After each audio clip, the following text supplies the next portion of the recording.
अस्सलाम वालेकुम, मैं हूं आयशा रफ़ीक और आप देख रहे हैं हमारा यूट्यूब चैनल आयशा रफ़ीक ऑफिशियल। नाज़रीन, सादा और गरीब आवाम, ख़ास तौर पर वो लोग जिन्हें मामलात की बारीकियों का ज़्यादा इल्म नहीं होता, लोग इन्हें मुख्तलिफ़ तरीक़ों से लूटते हैं। लेकिन ये मामला इन सब से बिल्कुल मुख्तलिफ है, क्योंकि यहाँ लूटने वाले और लूटने वाले दोनों ना तो गरीब हैं और ना ही सादा। नाज़रीन, आज की वीडियो में हम बात करने जा रहे हैं एक ऐसे केस के बारे में जिसने पूरे रावलपिंडी इस्लामाबाद में हलचल मचा दी है। ऐसा फ्रॉड, ऐसा ड्रामा कि आज आप सुनकर हैरान रह जाएंगे। जाली ISI अफसर, जाली ब्रिगेडियर, झूठा कर्नल और दूसरी तरफ एक पाकिस्तानी लड़की और उसका चाइनीज़ शौहर, जिन्हें डरा धमका कर 80 लाख रुपए लूट लिए गए। आखिर ये लोग कौन थे, कैसे फ्रॉड किया? पूरी वीडियो आखिर तक ज़रूर देखिएगा। ये वो वाक़या है जो हर पाकिस्तानी के लिए एक बड़ा सबक है। रावलपिंडी में एक बहुत ही अजीबोगरीब केस सामने आया है, जिसमें एक जाली शख्स खुद को ISI का ब्रिगेडियर बता रहा था और उसके साथ मौजूद दूसरा शख्स खुद को मुबैना तौर पर ISI का कर्नल जाहिर कर रहा था। उन लोगों ने बाकायदा तौर पर लूट मार की, लोगों से लूटा, लोगों के साथ फ्रॉड किए और उन्हीं लोगों में से एक खातून थाने पहुंची और उसने FIR दर्ज करवाई। पुलिस इस वाक़े की तफ्तीश कर रही है, लेकिन ये दोनों मुल्ज़मान फ़िलहाल फ़रार हैं। लेकिन मकसद ये है कि आपको बताया जाए कि ये दोनों अफराद अदारे से बिल्कुल भी मुंसलिक नहीं थे, बल्कि ये सिर्फ़ अदारे का नाम इस्तेमाल करके फ़रॉड कर रहे थे। लोग फ्रॉड करने के लिए क्या कुछ कर जाते हैं, किस तरह अदारों का नाम इस्तेमाल करते हैं और मामलात को किस तरह कामयाब बनाने की कोशिश करते हैं, ये सब जानना ज़रूरी है। आप एहतियात करें, क्योंकि यहाँ लूटने के लिए लोग कुछ भी कर सकते हैं। अब मैं आपको बताती हूँ कि हुआ क्या है, किसने फ्रॉड किया है और किसके साथ किया है। ये एक खातून है जिनका नाम अरीबा है। इन्होंने FIR दर्ज करवाई है। ये वाक़या 8 अप्रैल 2025 को थाना चकलाला रावलपिंडी की हदूद में पेश आया, लेकिन FIR अब दर्ज करवाई गई है। FIR में अरीबा कहती हैं कि मैं टेक्सला की रहायशी हूँ, मेरी शादी एक चीनी लड़के से हुई है। मैं और मेरा खावंद फेज़ 8 बहरिया टाउन रावलपिंडी के एक चाइनीज़ कॉल सेंटर में काम करते थे। कुछ अरसा पहले फवाद अहमद, मोहम्मद खुर्शीद और चंद नामालूम अफराद हमारे कॉल सेंटर में आए और हमें डरा धमका कर जान से मार देने की धमकी देकर 20 लाख रुपए भत्ते का मुतालबा किया। हमने अपने चाइनीज़ बॉस से 15 लाख रुपए नकद और बाकी 5 लाख की रकम इनके बैंक अकाउंट में ट्रांसफ़र करवाई। और फिर चंद रोज़ बाद फवाद अहमद ने कहा कि इसके एक दोस्त ब्रिगेडियर हैं जो कि इंटेलिजेंस एजेंसी में काम करते हैं। इनका नाम अली जान अवैस है।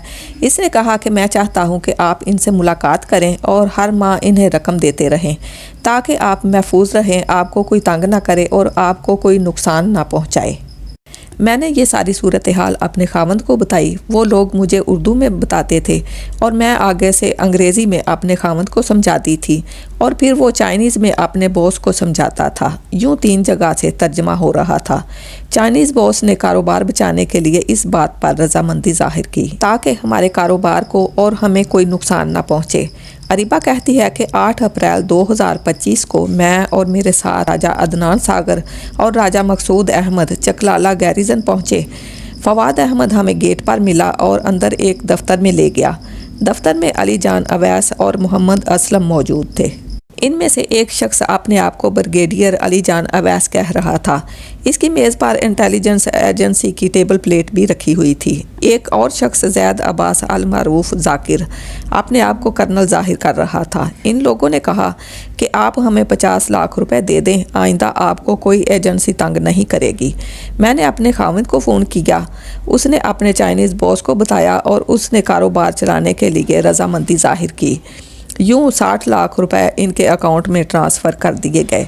चंद दिन ये लोग अपने कार्ड्स के ज़रिए कॉल सेंटर में निगरानी के लिए अफराद भेजते रहे। फिर अचानक मोबाइल फ़ोन बंद कर दिए गए और गायब हो गए ये लोग। तब हमें यकीन हो गया कि ये एक गैंग है जो डरा धमका कर बता लेता है। उन्होंने अपने आप को जाली अफसर जाहिर करके कुल 80 लाख रुपए हथियाए। दरख्वास्त है कि इनके खिलाफ कार्रवाई की जाए और जो रकम हमसे धोखे से ली गई है वो हमें वापस दिलाई जाए। पुलिस कहती है कि मुकदमा दर्ज कर लिया गया है, तफ्तीश जारी है, मुल्ज़मान ताहाल गिरफ्तार नहीं हो सके। موبائل ریکارڈز، بینک ٹرانزیکشن اور CCTV کی بنیاد پر چھاپے مارے جا رہے ہیں۔ مزید معلومات بھی آ رہی ہیں لیکن ابھی تصدیق شدہ نہیں ہیں۔ کہا جا رہا ہے کہ علی اویس کے اور بھی معاملات مختلف سفارت خانوں سے جڑے ہیں لیکن وہ معلومات کنفرم نہ ہونے کے باعث شیئر نہیں کی گئیں۔ یہ ایک بہت ہی حیران کن اور عجیب واقعہ تھا۔ لوگوں کے پاس لوٹنے کے بے شمار طریقے ہیں۔ اللہ تعالیٰ ان جیسوں کو ہدایت دے اور اللہ تعالیٰ ہم سب کو اپنے حفظ و امان میں رکھے، آمین۔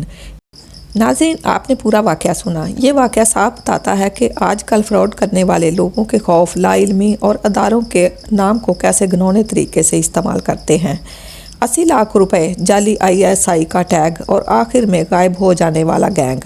اللہ کرے کہ پولیس جلد ان ملزمان کو گرفتار کرے اور متاثرین کو انصاف ملے۔